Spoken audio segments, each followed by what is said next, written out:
আজকে আমরা উপবাস এসেছি। উপবাস কেন করব? যাতে আমাদের শেষে না অনুশোচনা করতে হয়। হালেলুয়া।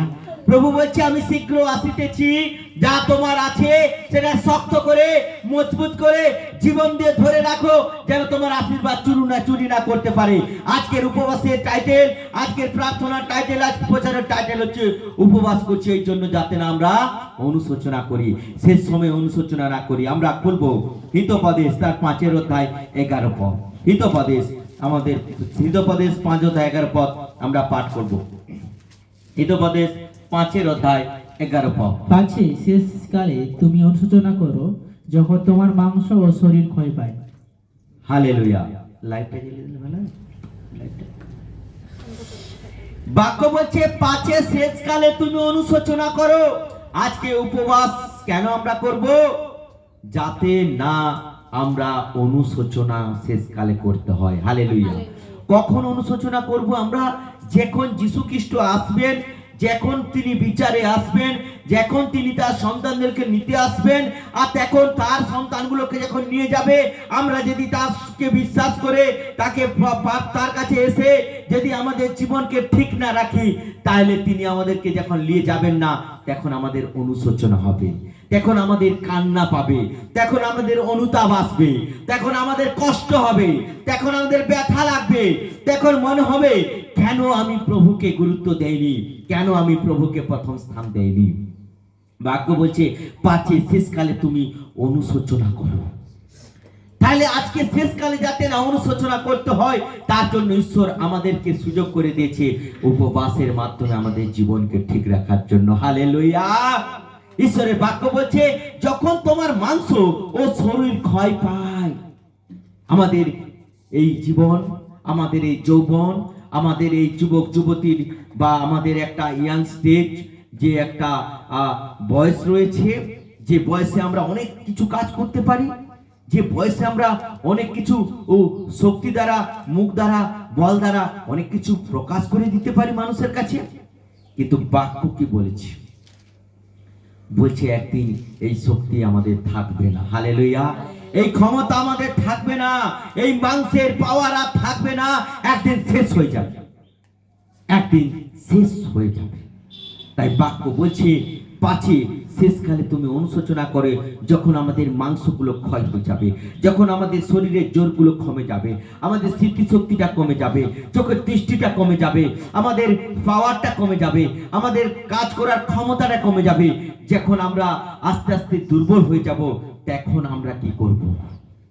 বাক্য বলছে তোমরা তৈরি থাকো এখন থেকে, যেন না অনুশোচনা করতে হয় শেষ টাইমে। হালেলুয়া। তারপরে কি লেখা আছে 12 পদে? পাছে বলো হাই আমি কেন উপদেশ ঘৃণা করিয়াছি। ঈশ্বরের দাসেরা বারবার ঈশ্বরের বাক্য থেকে প্রচার করছে, ঈশ্বর তার দাসের মধ্য দিয়ে আমাদেরকে বারবার চেতনা দিচ্ছে, কিন্তু আমরা শুনছি না, আমরা পরিবর্তন হচ্ছি না, আমাদের জীবনকে পরিবর্তন করছি না। বাক্য বলছে আমাদের পরিবারকে আমরা পরিবর্তন করছি না, আমাদের মনকে আমরা পরিবর্তন করছি না, প্রভুর কাছে আমরা প্রকৃত অনুশোচনা করে আমরা প্রভুর রাজ্যে, প্রভুর চরণতলে উপবাস করে আসছি না। বাক্য বলছে পাছে বলো হাই আমি উপদেশ ঘৃণা করিয়াছি। আমার চিত্ত অনুযোগ তুচ্ছ করিয়াছে। ঈশ্বরের বাক্য যখন প্রচার হয়েছে, বাক্য যখন পাঠ করা হয়েছে, বাক্য সম্বন্ধে চেতনা দেওয়া হয়েছে, তখন আমরা তুচ্ছ করেছি বাক্যকে, বাক্যকে গুরুত্ব দিচ্ছি না, বাক্য আমার জীবনে কাজ করতে দিচ্ছি না, আমার হৃদয়কে আমি কঠিন করে রেখেছি। হৃদয়কে যখন কঠিন করে রাখবো, তখন আমরা উপবাস করেও আমাদের জীবনে কোনো কাজ হবে না। তাই ঈশ্বরের বাক্য বলছে আমার চিত্ত অনুযোগ তুচ্ছ করিয়াছে, আপনার বাক্যকে তুচ্ছ করেছে, আপনার বাক্যকে গুরুত্ব দেয় না, আপনার বাক্যকে প্রথম স্থান দেয় না, আপনার বাক্যের জন্য নিজের জীবনকে তারা সমর্পণ করে না। তাই ঈশ্বরের বাক্য বলছে পাছে শেষকালে তুমি অনুশোচনা করো, পাছে শেষকালে তুমি অনুশোচনা করো। জ্ঞানী রাজা সুলেমান তিনি লিখেছেন, ঈশ্বর তার মধ্য দিয়ে লিখেছেন শেষকালে যেন আমরা অনুশোচনা না করি। হালেলুয়া। আমরা উপবাস করেছি। উপবাস মানে হচ্ছে উপরে বাস করার জন্য একটা সিস্টেম, একটা নিয়ম, একটা পথ, একটা রাস্তা, সেটা হচ্ছে উপবাস। ঈশ্বরের কাছে থাকবো, অনন্ত জীবন থাকবো, সেখানে স্বর্গের দূতের সঙ্গে ঈশ্বরের মহিমা করব, এটা ঈশ্বর চায়। তাই ঈশ্বরের বাক্য বলছে, যখন তোমার মাংস ক্ষয় পাইবে, শরীর আর টানবে না কাজ করার জন্য, তখন তোমরা কি করবে? তখন তোমরা অনুশোচনা করবে, তখন মনে করবে আমি কেন শুনিনি, কেন চলিনি, কেন মানিনি, কেন এই বাক্যকে ধ্যান দেইনি। বাক্য আজকে বলছে যে যেন আমরা উপবাস দ্বারা আমাদের হৃদয়কে তৈরি করি, যেন শেষে অনুশোচনা না করতে হয়। Hallelujah, hallelujah. 13 পদে কি লেখা আছে? আমি নিজ গুরুদের কথা শুনি নাই, হ্যাঁ। নিজ শিক্ষকদের বাক্য কর্ণপাত করি নাই। হ্যাঁ, আমি নিজ গুরুদের কথা শুনি নাই, যারা আমাদেরকে শিক্ষা দিচ্ছে আমাদেরকে রক্ষা করার জন্য, আমাদের আত্মাটাকে বাঁচানোর জন্য, আমার পরিবারটাকে রক্ষা করার জন্য। আমি শুনি না। একটা পরিবার আছে যাদেরকে বারবার ধরে বলা হয় তোমাদের বাড়িতে উপবাস প্রার্থনা করো, উপবাস প্রার্থনা করো। উপবাস প্রার্থনা একটা শয়তানের মাথা থেতলে দেবার অস্ত্র। হালেলুয়া। শয়তানের ঘর ভেঙে দেবার অস্ত্র হচ্ছে উপবাস। যখন উপবাস করা হবে, শয়তানের ঘরের দরজাগুলো সব ভেঙে যাবে, শয়তানের দরজা ঘরের খুঁটিগুলো সব হেলে যাবে, শয়তানের ঘরের যে ছাত্রা আছে ওই ছাত্রা চূনা হয়ে যাবে। হালেলুয়া। বাক্য বলছে আমি নিজ গুরুদের কথা শুনি নাই, নিজ শিক্ষকদের বাক্যে কর্ণপাত করি নাই। যখন আমরা করব না, তখন আমাদের অনুশোচনা করতে হবে। শেষ টাইমে অনুশোচনা, শেষ সময়ে প্রভু বলছে আমার শীঘ্র আসিতেছি, আমার সময় শীঘ্র, আমি আমার বাহিনী সহ স্বর্গের দূত বাহিনী নিয়ে স্বর্গীয় রথে করে আমি তোমাদেরকে নিতে আসবো। হালেলুয়া। একটা আনন্দের বিষয়, আমাদেরকে নিতে আসবেন। ঈশ্বর প্রতিজ্ঞা করেছেন তিনি নিতে আসবেন। তাহলে কাকে কি নিয়ে যাবেন? যখন আমাদের জীবন ঠিক থাকবে, যখন আমরা প্রভুতে ভয় ভক্তি সহকারে চলবো, যখন আমরা প্রভুর প্রতি দৃষ্টি রাখবো, আমরা জগতের কোনো জিনিসকে প্রাধান্য দেব না, জাগতিক চিন্তাকে যিশু নামে ক্যান্সেল করব, যখন আমরা প্রভুর বাক্যেতে আমাদের জীবনকে তৈরি করে প্রস্তুত করে থাকবো, প্রভু তুমি কবে আসবে, আমি তৈরি আছি। হালেলুয়া। আমরা প্রভুর ভোজের সময় দেই না, সাক্ষ্য দেই না যে আমার বিবেক আমাকে দোষী করছে না, আমি প্রভুর ভোজের জন্য তৈরি রয়েছি, যেন আমি প্রভুর ভোজ নিতে পারি। কেন বিবেক দোষী করছে না? কারণ সে নিজেকে তৈরি করেছেন যত্ন করে, উপবাস করে, বাক্য অনুযায়ী ভয় এবং ভক্তি সহকারে প্রভুর কাছে রেখে সে নিজেই জানে যে আমি কোনো প্রভুর বাক্যের বিরুদ্ধে চলিনি। তাই সে মুখে বলছে আমি তৈরি হয়েছি, আমি প্রস্তুত আছি, কাউকে যদি দুঃখ আঘাত দিয়ে থাকি তোমরা আমায় ক্ষমা করো, আমি যেন প্রভুর ভোজ নিতে পারি, পারমিশন নেওয়া।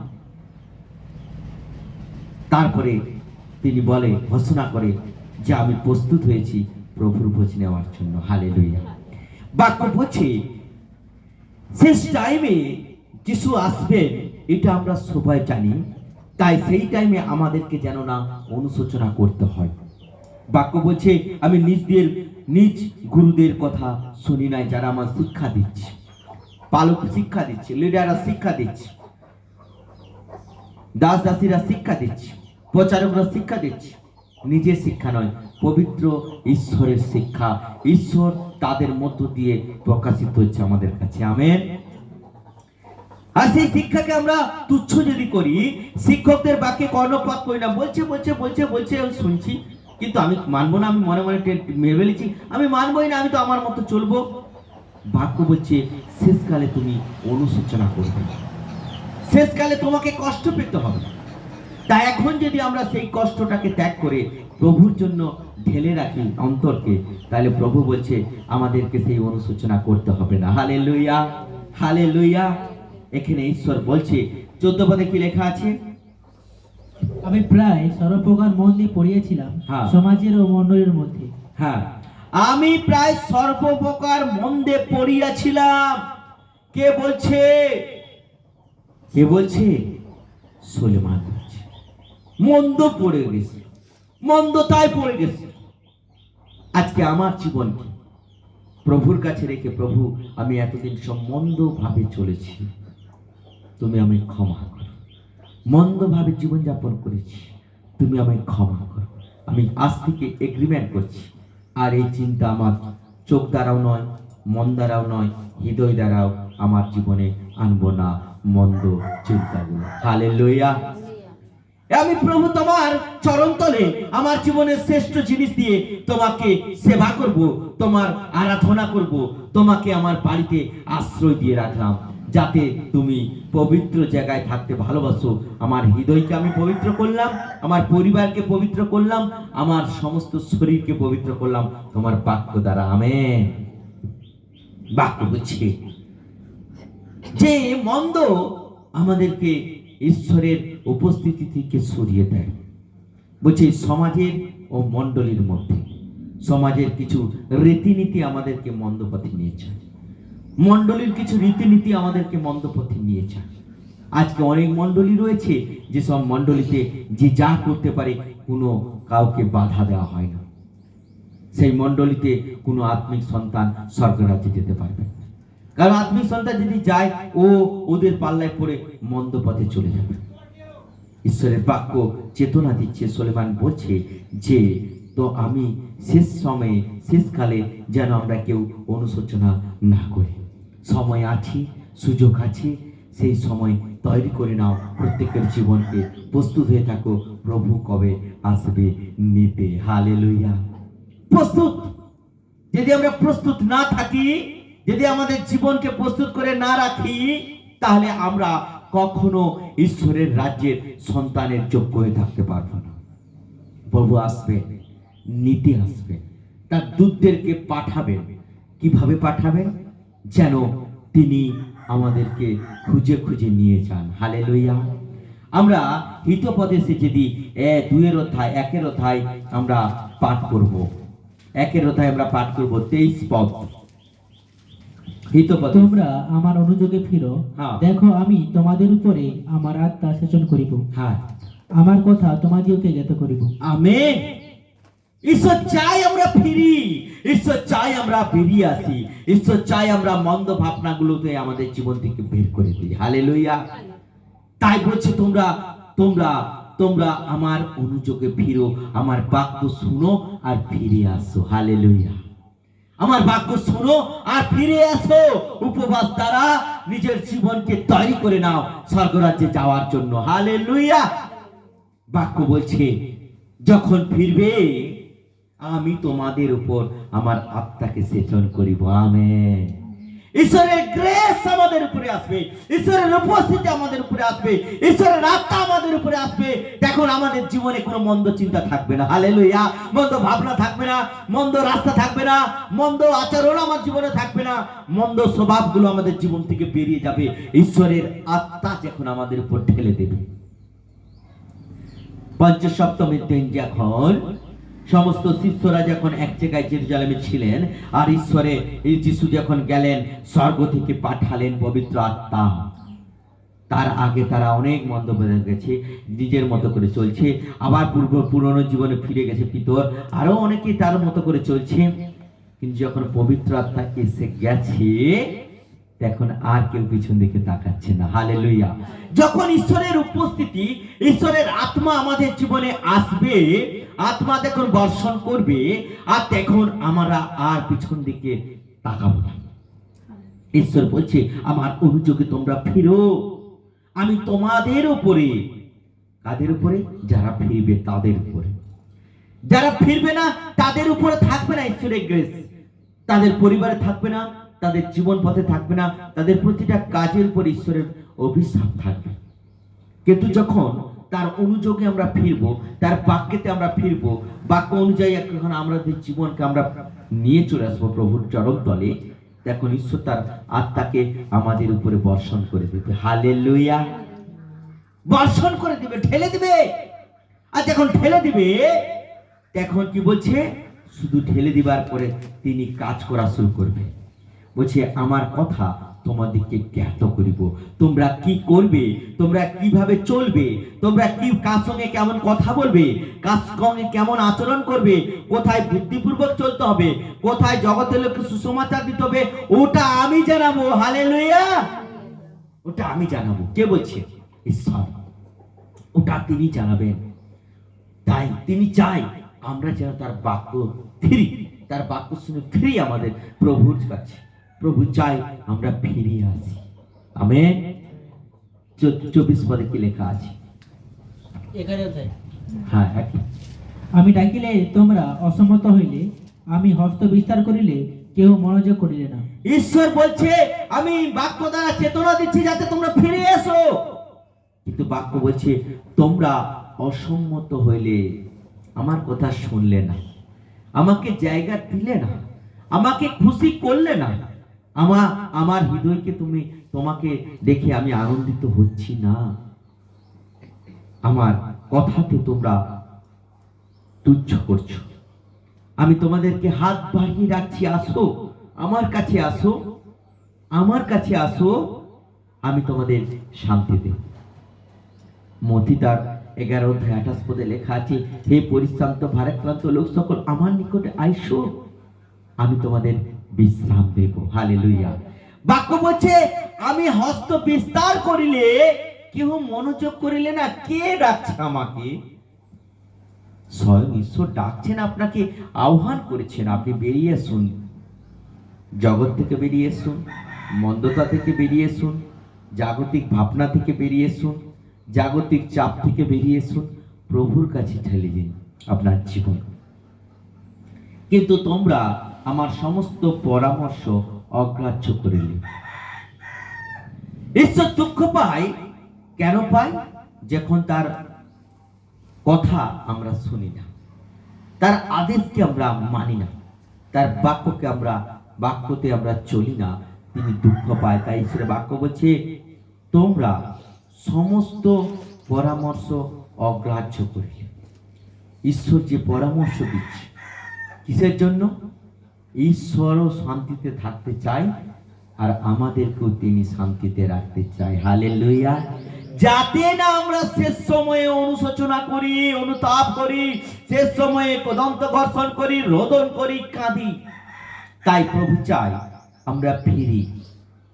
উপবাস করছি কিন্তু ফিরছি না, হৃদয়কে ফিরাচ্ছি না। উপবাস করছি কিন্তু বাক্য বলছে উপবাস করছো মানে হৃদয়কে প্রভুর কাছে ফিরিয়ে নিয়ে এসো। হালেলুয়া। চঞ্চল মস্তিষ্ককে প্রভুর কাছে নত নম্র করে ফিরাও। হৃদয়কে তুমি উদ্বিগ্ন না করে সুস্থির করো। তোমার হৃদয়, মন, অন্তরকে প্রভুর কাছে ঢালো। এটা ঈশ্বর চায়। তাই তিনি বললেন তোমরা আমার পরামর্শ অগ্রাহ্য করবে, আমার অনুযোগ শুনিতে চাইলে না। অর্থাৎ তোমরা শুনতে চাচ্ছ, তোমরা শুনতে চাচ্ছ না। ঈশ্বর বারবার বলছে আমরা শুনছি না, বারবার বলছে আমরা শুনছি না। ঈশ্বর চাই আমরা শুনি। ঈশ্বর বলছে আমরা শুনি। যদি না শুনি, কি বলছে? আমার অনুযোগ শুনিতে চাইলে না। ঈশ্বর সুলেমানের মধ্য দিয়ে বলছে, কষ্টের সাথে বলছে, কষ্টের সাথে বলছে, দুঃখের সাথে বলছে। বাবার হৃদয়ে অনেক কষ্ট, বাবার হৃদয়ে অনেক ব্যথা, বাবার হৃদয়ে অনেক যন্ত্রণা। সে যন্ত্রণা প্রকাশ করছে। আমি ডাকলাম হাত বাড়িয়ে, আমি বললাম মুখে, কোনোটাই তুমি শুনলে না, কোনোটাকে তুমি গুরুত্ব দিলে না। তাই ঈশ্বর বলছে আমি সহ্য করতে করতে একদিন আমার হৃদয়ে কি হলো? প্রাথর হয়ে গেল। কে বলছে? ঈশ্বর। ঈশ্বর বলছে আমি বারবার বলা সত্ত্বেও যখন শুনছো না, ঈশ্বর বলছে আমার হৃদয়কে আমি পাথর করছি। এবারে তোমরা যেভাবে আমার সঙ্গে আচরণ করেছো, যেভাবে ব্যবহার করেছো, একই ব্যবহার আমি তোমার সঙ্গে করব। Give and take policy. 26 পদ। এই জন্য তোমাদের বিপদে আমি হাসিব, তোমাদের ভয় উপস্থিত হইলে পরিহাস করিব। ব্যাস, যে যখন আমার পরিবারে বিপদ আসবে, আমার জীবনে বিপদ আসবে, আমার মনের মধ্যে বিপদ আসবে, ঈশ্বর বলছে তুমি ডাকবে। তুমি যখন আমাকে ডাকবে, যখন আমি ডেকেছিলাম তখন তুমি আমাকে ডাকবে, তোমার বিপদে কি করবে? ঈশ্বর বলছে আমি হাসবো। ঈশ্বর বলছে হাসবো। যে বাঁচার মালিক, যে বাঁচাতে পারে, ও যখন হাসে, কে বাঁচাতে পারে? হালেলুয়া।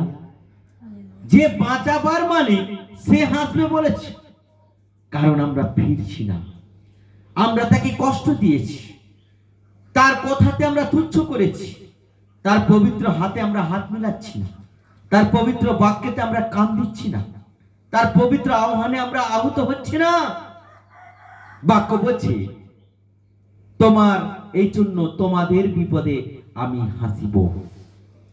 যখন বিপদ থেকে উঠতে পারবে না, কষ্ট পাবে, ব্যথা পাবে, যন্ত্রণা পাবে, ভয় আসবে, কি কোথায় গেলে বাঁচবো, কোন গুণিনের কাছে যাব, না কোন তাবিজ পড়তে যাব, না কোনো তান্ত্রিকের কাছে যাব, এই সব ভয় যখন উঠবে, তখন ঈশ্বরে বলছে আমি তাকে নিয়ে পরিহাস করব। দেখো তোমার জীবনে এখন কে তোমাকে বাঁচাতে পারে, দেখো তুমি কিভাবে রক্ষা পাবে, দেখো তোমরা কিভাবে ঈশ্বরকে ধোঁকা দিয়েছিলে। তখন ঈশ্বর চেয়েছিল যদি তুমি আমার বাক্যে কর্ণপাত করতে, তাহলে আমি আমার আত্মা তোমার মধ্যে বর্ষণ করতাম। হালেলুয়া। তাহলে তোমার ভয় উপস্থিত হতো না, তাহলে তোমার বিপদ উপস্থিত হতো না। তখন যদি তুমি আমার কথা শুনতে, তখন যদি তুমি আমার কথাতে ধ্যান দিতে, তখন যদি তুমি আমার কথাতে গুরুত্ব দিতে, তাহলে বিপদই আসতো না, হাসার কোনো কষ্ট হতো না, বিপদ যদি না আসতো ভয়ও আসতো না। হালেলুয়া। তাই ঈশ্বর চান, বলছে এই জন্য তোমাদের বিপদে আমি হাসিব।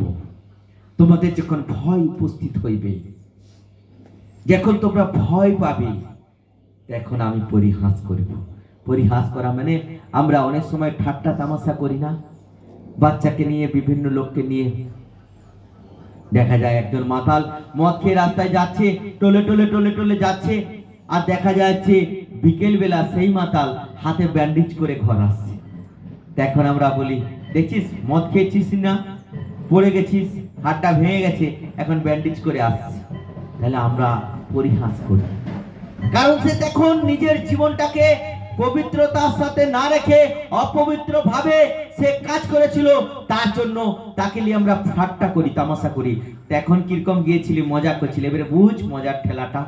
বাক্য বলছে যখন তোমার বিপদ আসবে আমি হাসবো, যখন তোমার ভয় আসবে তখন আমি পরিহাস করব, তখন আমি পরিহাস করব।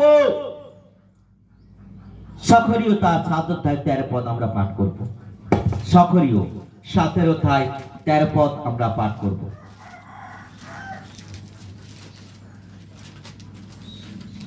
সখরীয় 7 অধ্যায় 13 পদ। তখন তিনি ডাকিলে তাহারা যেমন শুনিত না, তদনুসারে বাহিনীগণের সদাপ্রভু এই কথা কহেন, তাহারা ডাকিলে আমিও শুনিব না। কি বলছে? যখন আমি ডাকতাম তখন তোমরা শুনো না। ঈশ্বর সখরীয় ভাবাদের মধ্যে দিয়ে ইসরায়েল জাতিকে বলছেন, এবারে তোমরা যখন ডাকবে আমিও শুনবো না। ঈশ্বর চায় কার কথা শুনতে, আর তাহলে তিনি আমাদের কথা শুনবেন। হালেলুয়া। তিনি চায় আমরা তার কথা শুনি, তিনি চান আমরা তার কাছে ফিরি, তিনি চান তার বাক্যের বাধ্য হই। হালেলুয়া। যদি তুমি আমার কথা শুনো না, তাই আমিও তোমার কথা শুনবো না, কারণ ঈশ্বর সব শুনেন, সব দেখেন। 8 অধ্যায় 1 পদ আমরা পাঠ করবো। সক্রিয় 8 অধ্যায় 1 পদ। পরে বাহিনীগণের সদাপ্রভু এই বাক্য উপস্থিত হইল। বাহিনীগণের সদাপ্রভু এই কথা কহেন, আমি মহৎ অন্তর্জালায় সিয়নের জন্য জ্বলিয়াছি, আর আমি তাহার জন্য মহাক্রোধে জ্বলিয়াছি। কি বলছে? আমার কষ্ট হয়েছে। ঈশ্বর বলছে আমি অনেক কষ্ট পেয়েছি, আমি অনেক দুঃখ পেয়েছি, আমি অনেক ব্যথা পেয়েছি, আমার ভিতরটা জ্বলছে। যখন একজন বাবা তার সন্তানকে কোনো কাজের আদেশ করে, কোনো কিছু বিধি আদেশ করে, এটা করা ওটা করো, আর সে যখন বারবার দিনের পর দিন না শুনে, তখন সেই বাবা তার সন্তানের প্রতি প্রেম থাকবে না। তার ভিতরে অন্তরে একটা কষ্ট আছে, যন্ত্রণা আছে, ব্যথা আছে, জ্বালা আছে, যে এমন এক সন্তানকে জন্ম দিয়েছি যে বাবার কথা শুনে না। ঈশ্বর সেটাই বলছে, ঈশ্বর সেটাই বলছে সুলেমানের মধ্য দিয়ে। এখানে আমরা দেখতে পাই সক্রিয় ভাববাদীর মধ্য দিয়ে ঈশ্বর বলছে, আমি সিয়নের জন্য, আমি ইসরায়েল সন্তানের জন্য, আমি ঈশ্বরের ভক্তদের জন্য আমি কষ্ট পেয়েছি, আমার অন্তরে জ্বালা এসেছে। আমি তাদেরকে যে আদেশ করেছি তারা ঠিক বিপরীতে চলছে, যেভাবে চলতে বলেছি সেটাকে তারা প্রথম জায়গা দেয়নি।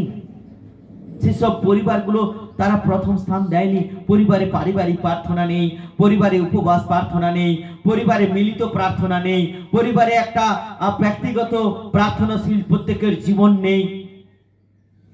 ঈশ্বর বলছে, এটা তো আমি শিক্ষা দেইনি, এভাবে তো আমি ঈশ্বর তোমাদেরকে আমি শিখাইনি।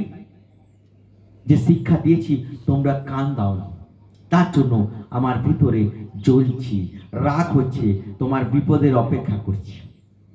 তোমার সমস্যা যখন আসবে তোমাকে রক্ষা করব আমি, কিন্তু সেই সময় আমি কথা শুনবো না। তোমার কষ্ট, যন্ত্রণা, ব্যথা তুমি পাবে, আর আমি হাসবো, আমি হাসবো, পরিহাস করব, তোমার কথাতে আমি ধ্যান দেব না। কারণ ঈশ্বর চায় যখন আমরা তার কথা শুনবো তিনিও আমাদের কথা শুনবেন। হালেলুয়া। যিশায়া ভাববাদী পুস্তকে তার 59 অধ্যায় 1 এবং 2 পদে লেখা আছে। কি লেখা আছে? কি লেখা আছে? লেখা আছে যে ঈশ্বরের কর্ণ এত খাটো নয় যে তিনি শুনিতে পারেন না। কি লেখা আছে? পড়ি আমরা।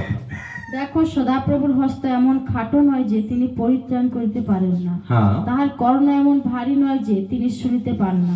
তাহলে তার হাত আছে আশীর্বাদ করার জন্য, তার কান আছে আমাদেরকে আমাদের প্রার্থনা শোনার জন্য। হালেলুয়া। তিনি সব জানেন, তিনি সব জানেন, তিনি শুনতে পান, তিনি দেখতে পান, তিনি আমাদেরকে বিপদ থেকে হাত দিয়ে তুলতে পারেন। হালেলুয়া। আমরা তার বাক্য শুনবো না, আর বিপদের সময় প্রভু তুমি আমায় বাঁচাও, কখনো বাঁচাবেন না। আমি তার কথা শুনবো না। তাই ঈশ্বরের বাক্য বলছে, তিনি যখন আমরা তার কথা শুনবো তিনি আমাদের কথা শুনবেন। হালেলুয়া। আর তার পথে যখন আমরা চলবো, বিপদ হয়ে গেলে উদ্ধার করার মালিক তিনি থাকবেন, কারণ সে জানে আমার সন্তান আমার কথা শুনেছে, আমার পথে চলেছে। হালেলুয়া। তাই ঈশ্বরের বাক্য বলছে তিনি হাত দ্বারা আমাদেরকে তুলবেন। 27 পদে লেখা আছে, কি আমরা পাঠ করব? হিতোপদেশ 1:27 পদ। যখন ঝটিকার ন্যায় তোমাদের ভয় উপস্থিত হইবে, ঘূর্ণবায়ুর ন্যায় তোমাদের বিপদ আসিবে, যখন সংকট ও সংকোচ তোমাদের কাছে আসিবে, হ্যাঁ, তখন সকলে আমাকে ডাকিবে, কিন্তু আমি উত্তর দিব না। তাহারা সযত্নে আমার অন্বেষণ করিবে, কিন্তু আমাকে পাইবে না। ঈশ্বর আমাদের কাছে বলছে যখন তোমার কাছে চাপ ধাতে বিপদ আসবে, বাইরে বেরোলো বিপদ, ভিতরে থাকলো বিপদ, ঘরে থাকলো বিপদ, যেখানে কাজ করবে সেখানে বিপদ, সব জায়গার বিপদ আসবে। ঝটিকার নেই, মানে অন্ধকারের নেই, আলোটা আপনার কাছে থাকবে না। চাপটা যেদিকে তাকাবেন অন্ধকার, যেদিকে তাকাবেন অন্ধকার, বিপদ বিপদ, অশান্তি, জ্বালা, যন্ত্রণা আপনার কাছে উপস্থিত হয়ে যাবে। এখন যখন আমি ডাকছিলাম শুনছিলে না, তার থেকে বেশি যত্ন করে আমাকে ডাকবে, অনেক উপবাস করবে, অনেক প্রার্থনা করবে, অনেক বাক্য পড়বে, আর আমাকে কাঁদতে কাঁদতে ডাকবে, প্রভু আমার আমার সমস্যায় তুমি আমাকে সমাধান করো, আমার কষ্ট থেকে মুক্ত করো, আমার চিন্তা থেকে উদ্ধার করো, আমাকে বিপদ থেকে বাঁচাও। ঈশ্বরের বাক্য বলছে তখন সকলে আমাকে ডাকিবে, সকলে ডাকবে, কিন্তু আমি উত্তর দেব না। ঈশ্বর বলছে আমি নীরব থাকবো। অনেক সময় আমাদের প্রার্থনার অনেক উত্তর দেয় না। কেন দেয় না? ঈশ্বর দেখতে পায় যে আমাদের জীবনকে আমরা ঠিকঠাক রাখি না, তাই উত্তর আমাদের জীবনে আসছে না, প্রার্থনার উত্তর দিচ্ছে না। আমরা পাপের পর পাপ করছি, কিন্তু প্রভুর নামে প্রভুর সাথে আছি। ঈশ্বর কিভাবে আমার প্রার্থনার উত্তর দিবে?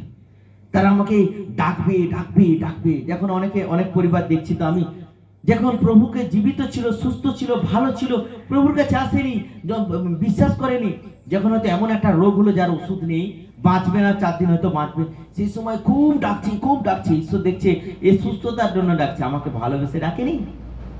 ঠিক সুস্থ হলো, দেখা গেল আসবে না, বা হয়তো সে মরে গেল, তারপরেও আসবে না। তাহলে ঈশ্বর তার অন্তরটা জানেন যে ও কি জন্য আমার কাছে আসতে চায়। আর কেউ প্রভুকে জানতো না, কিন্তু একটা বিশাল কঠিন পরিস্থিতির মধ্যে পড়ে গেছে। কেউ তাকে সুসমাচার দিয়েছে, সে হয়তো অনেক কঠিন পরিস্থিতি অসুস্থ অবস্থায় রয়েছে, আর সে বিশ্বাস করেছে। আর সে বিশ্বাসটা করেছে সুস্থতার জন্য নয়, সে বিশ্বাস করেছে উদ্ধারের জন্য। হালেলুয়া। আর যখন সে উদ্ধারের জন্য বিশ্বাস করেছে, মানে সে সুস্থ হবার পরে তার জীবন দিয়ে, মন দিয়ে, হৃদয় দিয়ে, প্রাণ দিয়ে প্রভুর চরণতলে থেকে প্রভুর সেবা করবে, এর জন্য সে বিশ্বাস করেছে। আর ঈশ্বর তার প্রার্থনার উত্তরে ফ্যাট করে দিয়ে দিবে। প্রার্থনার উত্তরটা সঙ্গে সঙ্গে দিবে, কুইক ব্লেস পাবে, কুইক ব্লেসিং পাবে, কুইক, খুব তাড়াতাড়ি। কারণ ঈশ্বর তার অন্তর জানেন, এ আমাকে ছেড়ে পালিয়ে যাবে না, এ আমাকে ভুলে যাবে না, আমাকে ভয় করবে, আমার বাক্যের বাধ্য হবে, আমার কাছে থাকবে। ঈশ্বর এই কিছু কিছু প্রার্থনার উত্তর দেয় না, কিছু কিছু প্রার্থনার উত্তর দেয়। কখন দেয়? ঈশ্বর জানেন তার অন্তরটা। বাক্য বলছে তারা ডাকবে কিন্তু আমাকে পাইবে না, কারণ তাহারা জ্ঞানকে ঘৃণা করিত। কেন পাইবে না? তাদেরকে যখন শিক্ষা দেওয়া হতো, তারা ঘৃণা করতো বাক্যগুলোকে বলছে ওটা রোজ শুনি, ও রোজ বলে, রোজ এগুলো শুনতে পাই, ঠিক আছে, কোনো ব্যাপার না। বাক্য বলছে এখন যদি তোমরা জ্ঞানকে ঘৃণা করিত, সদা প্রভুর ভয়কে মনোনীত করিত না। ঈশ্বরের ভয়, ঈশ্বরের জ্ঞান, ঈশ্বরের গ্রেস, ঈশ্বরের উপস্থিতি, ঈশ্বরের আশীর্বাদ আমাদের জীবনে, আমাদের পরিবারে তখনই আসবে যখন সদা প্রভুকে আমরা ভয় করব। হিতোপদেশ তার 1:7 পদে লেখা আছে, সদা প্রভুর ভয় জ্ঞানের আরম্ভ। ঈশ্বরের জ্ঞান পেতে গেলে আগে প্রভুকে ভয় করতে হবে। কিন্তু কারা ভয় করে না? লেখা আছে পরের লাইনে, অজ্ঞানেরা জ্ঞানকে তুচ্ছ করে। প্রভুর জ্ঞানকে তুচ্ছ করে যারা অজ্ঞান, যারা প্রভুকে মানতে হৃদয় থেকে চায় না, উপরে উপরে মানে। বাক্য বলছে তারা সদা প্রভুর ভয়কে মনোনীত করতো না, আমার পরামর্শে সম্মত হইতো না, আমার সমস্ত অনুযোগকে তুচ্ছ করিত। যারা এরকম জীবন যাপন করছে, যারা এইভাবে প্রভুর সঙ্গে যুক্ত হয়ে আছে, তাদের পরিবারে কখনো ঈশ্বর আশীর্বাদ রাখবে না। তাই বলছে, ঈশ্বর বলছে যে যেমন ভাবে কর্ম করে যাচ্ছ ঠিক সময়ে, বলছে তাই তাহারা স্ব আচরণের ফল ভোগ করিবে, স্ব কুপরামর্শের উদর পূর্ণ করিবে। যেরকম জীবন যাপন করছো তার ফল ঈশ্বর তাদেরকে ঠিক সময়ে দেবে। কেউ যদি মনে করছি যে ওটা তো বলে, ওটা হবে নি, মনে বাক্যে লেখা আছে, মথি লিখিত সুসমাচার তার 24 অধ্যায় 35 পদে লেখা আছে, আকাশ পৃথিবীর লোভ হইবে, আমার বাক্যের লোভ কখনো হইবে না। হালেলুয়া। ঈশ্বর চাই আমরা তার অনুযোগে ফিরি, ঈশ্বর চাই আমরা তার বাক্যে কর্ণপাত করি, ঈশ্বর চাই আমরা যখন তার বাক্য শুনবো তার হস্তকে আমরা ধরবো, আর ঈশ্বর বলছে আমার আত্মা তার উপরে আমি বর্ষণ করব। হালেলুয়া। তার বিপদ আসবে না, তার সমস্যা আসবে না, কিন্তু যদি না শুনছো তাহলে কঠিন পরিস্থিতিতে পৌঁছে যাবে। তাই ঈশ্বরের বাক্যে লেখা আছে, আমি বলছি আজকে আমরা কেন উপবাস করছি? যেন শেষ টাইমে অনুশোচনা না করতে হয়। হালেলুয়া। যেন আমরা কেউ না শেষে অনুশোচনা করি। প্রভু আসবেন যেন প্রত্যেককে দেখতে পাই। আমি শেষ বাক্য বলে শেষ করব। আমরা খুলব মথি লিখিত সুসমাচার তার 24 অধ্যায় 38 পদ। মথি লিখিত সুসমাচার তার 24 অধ্যায় 38 পদ আমরা পাঠ করব। কারণ জলপ্লাবনের সেই দূরবর্তীকালে জাহাজে নোহের প্রবেশ দিন পর্যন্ত লোকে যেমন ভোজন ও পান করিত, বিবাহ করিত ও বিবাহিতা হইত, এবং বুঝিতে পারিল না যাবৎ না বন্যা আসিয়া সকলকে ভাসাইয়া লইয়া গেল, তদ্রূপ মনুষ্যপুত্রের আগমন হইবে। আমেন। আমেন। বলছে কি লেখা আছে? মনুষ্যপুত্রের আগমন হবে, তাই তো? আমরা 30 পদ পাঠ করব। আর তখন মনুষ্যপুত্রের চিহ্ন আকাশে দেখা যাইবে, আর তখন পৃথিবীর সমুদয় গোষ্ঠী বিলাপ করিবে, এবং মনুষ্যপুত্রকে আকাশীয় মেঘরথে পরাক্রম ও মহাপ্রতাপে আসিতে দেখিবে। হালেলুয়া। বলছে মনুষ্য পুত্র আসবে আমাদেরকে অনুশোচনা থেকে মুক্তি করার জন্য। যদি আমরা পবিত্র আত্মাতে জীবিত হয়ে উপবাস করে যদি আমাদের মনকে হৃদয়কে পবিত্র পরিবারকে রাখি, পবিত্র করে পরিবারকে রাখি, তাহলে আমাদেরকে অনুশোচনা করতে হবে না। আমরা হিতপদে এসে দেখলাম 5 অধ্যায় 13 পদে কি লেখা আছে, যে শেষকালে যেন তোমরা অনুশোচনা না করো। হালেলুয়া। তাই এখানে বলছে তারা বিলাপ করবে, তারা রোদন করবে, তারা অনুশোচনা করবে, কারণ প্রভু তার স্বর্গীয় মেঘ রথে তিনি আসবেন, তিনি আদেশ করবেন। 31 পদে কি লেখা আছে, বলছে তিনি আসবেন সমস্ত তুরি ধ্বনি সহকারে আসবেন। তিনি আপন আপন দূতদেরকে অর্ডার দিবেন, আদেশ করবেন, যাও আমার সন্তানেরা কোথায় কোথায় আছে ওদেরকে মনোনীত করো। তাহলে কারা অনুশোচনা করবে? যারা বাক্যতে ধ্যান দেয়নি, বাক্যতে চলেনি, দু নৌকায় পা দিয়ে চলছে, দুজনকে খুশি করে ঈশ্বরের রাজ্যে যাওয়ার চেষ্টা করছে। মনে রাখবে, মানুষকে খুশি করে স্বর্গের রাজ্যে একজন যেতে পারবে না। যদি আমরা ঈশ্বরকে খুশি করি, এক নৌকায় চলি, বাক্যের বাধ্য হই, বাক্যকে কর্ণপাত করি, ঈশ্বরের পরামর্শকে শুনি, তাহলে বিলাপ থেকে, রোদন থেকে, অনুশোচনা থেকে ঈশ্বর আমাদেরকে মুক্তি করবেন। হালেলুয়া। বাক্য আজকে বলছে যেন উপবাস করেছি, শেষে যেন না অনুশোচনা করি। কেন আমরা উপবাস করেছি? শেষে যেন না আমাদের কাউকে অনুশোচনা করতে হয়, বিলাপ করতে হয়, রোদন করতে হয়, কষ্ট পেতে হয়। কারণ আমাদের আচরণে আমার প্রভু অনেক কষ্টে রয়েছে। আমাদের আচরণে আমাদের প্রভুর ভিতরে অন্তরের জ্বালা হচ্ছে, জ্বালা, কষ্ট পাচ্ছে। আমাদের ব্যবহার আচরণে, আমাদের মনে, আমরা মনের মধ্যে এমন কিছু খারাপ চিন্তাকে ভরে রেখেছি যেটা ঈশ্বর পছন্দ করে না। তাহলে কিভাবে আমরা প্রভুকে ডাকলে প্রভু আমাদের উত্তর দিবেন? ঈশ্বরের বাক্য বলছে যদি আমরা অনুশোচনা করি, করতে না হয়, তার জন্য আমাদের জীবনকে এখন থেকে তৈরি করে রাখতে হবে। প্রভু যেভাবে হাত বাড়িয়ে রেখেছেন আমাদেরকে তোলার জন্য, যেভাবে কষ্ট থেকে মুক্তি করার জন্য তিনি আমাদেরকে আদেশ করছেন, তিনি চাই আমরা যদি তার পরামর্শ শুনি, তবে তিনি আমাদের তার আত্মাকে আমাদের মধ্যে বর্ষণ করবেন। এখন আমরা পবিত্র আত্মায় ভরে থাকবো। হালেলুয়া। যখন আমরা উপবাস সহকারে তার আদেশকে শুনে তার বাক্যকে কান দেবো, আর পবিত্র আত্মা ঈশ্বর আমাদের মধ্যে ভরে রেখে দিবে, তখন আমাদের আর শেষে অনুশোচনা করতে হবে না, রোদন করতে হবে না, বিলাপ করতে হবে না, কাঁদতে হবে না। কিন্তু যারা দু নৌকায় পা দিয়ে চলছি, সাবধান। বাক্য বলছে ঈশ্বর আমাদেরকে বাঁচাতে চান, রক্ষা করতে চান। তিনি চান আমরা যেন জীবন পাই, শেষ টাইমে যেন না আমাদের রোদন না করতে হয়। হালেলুয়া। ঈশ্বরের বাক্যে আমাদের সবাইকে আশীর্বাদ করুক।